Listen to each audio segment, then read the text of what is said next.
इतिहास के झरोखे से झांक कर देखें तो बुंदेलखंड की माटी में ऐसे कई राजाओं और रानियों का जिक्र है जिनकी वीरता के चर्चे आज भी लोगों के जुबां पर है।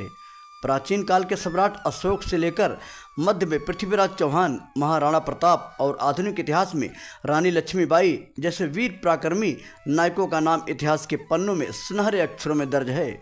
दोस्तों, बुंदेलखंड की जमी ऐसे ही दो वीरों की गवाही देती है। ये वीर थे आला और उदल। दोनों भाइयों आला और उदल का जन्म 12वीं शताब्दी में बुंदेलखंड के महोबा के दशरथपुरवा गांव में हुआ था। बचपन से ही शास्त्र ज्ञान और युद्ध कौशल की प्रतिभा दोनों भाइयों में नजर आने लगी थी। इनके ज्ञान और बल को देखते हुए इन्हें युधिष्ठिर और भीम के अवतार के रूप में भी मान्यता दी जाती है। इन दोनों का संबंध चंद्रवंशी क्षत्रिय बनाफर वंश से जोड़ा जाता है। आला उदल की गाथा में दोनों को दशराज और दिवला का पुत्र बताया गया है। दशराज चंदेल वंश के राजा परमल के सेनापति थे। उदल आला से 12 साल छोटे थे। बताया जाता है कि आला के पिता की हत्या के बाद उदल का जन्म हुआ था। आला की बात करें तो वो बचपन से ही देवी माँ के परम भक्त थे। एक बार उनकी भक्ति से प्रसन्न होकर शारदा माँ ने उन्हें पराक्रम और अमर होने का वरदान दिया। आला और उदल की गाथा में इन दोनों भाइयों के स्नेह और एकता का जिक्र किया गया है। दोनों के बीच इतना प्यार और स्नेह था कि जब भी एक भाई मुसीबत में पड़ता था तो दूसरा भाई उसकी ढाल बनकर खड़ा हो जाता था। बाद में आला भी चंदेल वंश के शासनकाल में सेनापति बने। आला का छोटा भाई उदल वीरता के मामले में अपने भाई से एक कदम आगे था। दोस्तों, माना जाता है कि बुंदेलखंड के इन वीर योद्धाओं ने अपने जीवन काल में कुल 52 लड़ाइयाँ लड़ी हैं। आला और उदल की आखिरी लड़ाई दिल्ली के शासक पृथ्वीराज चौहान से हुई थी। पृथ्वीराज चौहान भी बहादुर और निडर योद्धा थे। पृथ्वीराज ने बुंदेलखंड को जीतने के उद्देश्य से 11वीं सदी के बुंदेलखंड के तत्कालीन चंदेल राजा परमेंद्रदेव पर चढ़ाई की थी। इस समय चंदेलों की राजधानी महोबा थी। आला उदल राजा परमाल के मंत्री थे। इतिहास में पता चलता है कि पृथ्वीराज और दोनों भाई आला उदल के बीच में बैरागढ़ में बहुत भयानक युद्ध हुआ था। इस युद्ध में आला का भाई उदल मारा गया था।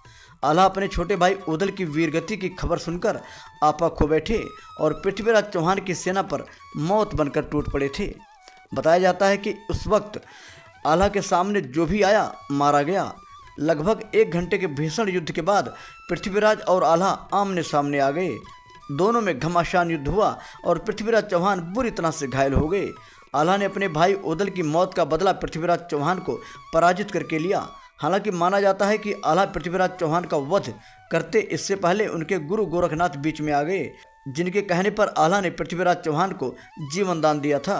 दोस्तों, यह युद्ध आला के जीवन का आखिरी युद्ध था। इसके बाद आला ने संन्यास ले लिया और शारदा माँ की भक्ति में लीन हो गए।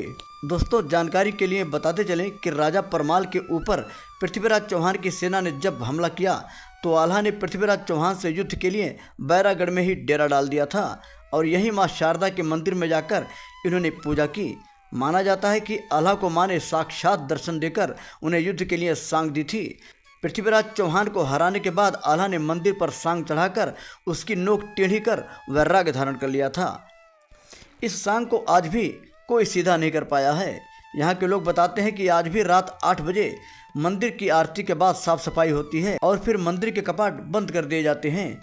इसके बावजूद जब सुबह मंदिर को खोला जाता है तो मंदिर में माँ की आरती और पूजा किए जाने के सबूत मिलते हैं। आज भी यही मान्यता है कि माता शारदा के दर्शन हर दिन सुबह सबसे पहले आला करते हैं, क्योंकि उन्हें अमर होने का वरदान था। इसलिए बुंदेलखंड के कुछ लोग आज भी मानते हैं कि आला जिंदा हैं। दोस्तों, आज के वीडियो में बस इतना। फिर मिलेंगे नई वीडियो में एक नई कहानी के साथ। अगर आप भी चाहते हैं हमारी हर खबर आप तक पहुंचे तो चैनल को सब्सक्राइब करके बेल आइकन दबा लें ताकि हर अपडेट्स आपको मिलती रहे।